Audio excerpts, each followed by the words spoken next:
जब एका बिहानै मिरमिरे अगाबे उठ्दा, हस्याङ फस्याङ गरी फटिकमा जुट्दा, शरीरमा चिसो अनि हताशमा आफ्नो परिस्थिति सम्झेर जब हत्तिन्छौ अनि आमालाई सम्झिन्छौ, तब तिम्रो नजिकैको गुरुआमालाई हेर्नु। तिम्रो आमाले जस्तै बोकेका जिम्मेवारीका भारी आफू फुस्रिएर तिमीलाई शृङ्गारी, तब गुरुआमालाई सम्झिनु।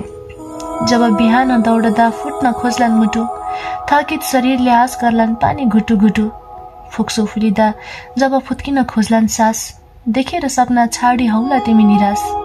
अनि जब तिमी आत्तिनेछौ अनि बाबालाई सम्झिनेछौ, तब तिम्रो नजिकैको गुरुबालाई हेर्नु।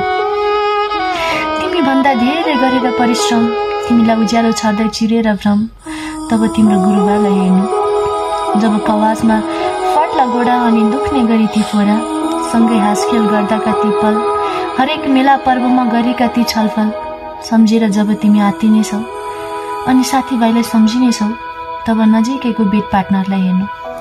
तिमी जति नै गरेर दुःख, अहिलेको कष्टलाई चिर्दै बनाउन संसारलाई सुख, तब तिम्रो नजिकैको बेड पार्टनरलाई हेर्नु। गुरुबारले जब फ्रन्ट रोल हनाउलान्, रगत पसिनाले शरीर अमिलो गनाउलान्, घर खेत अनि मैदानलाई रमाउँदै साथीभाइसँगै उफ्रिँदै हिँडेका ती घर र आँगन सम्झेर जब तिमी आत्तिनेछौ, तब शिक्षालयको ब्यारेक र मैदानलाई हेर्नु।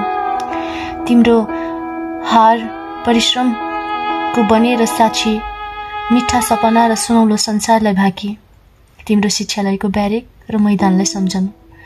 जब हर कष्टले मुटु छिनाउलान्, संसार रित्तिएझै पीडा सुनाउलान्, एक मुठी सास र प्याक थरी बोकेर जब तिमी आत्तिनेछौ अनि बाबालाई सम्झिनेछौ, तब तिम्रो कमान्डेन्ट सरलाई सम्झिनु।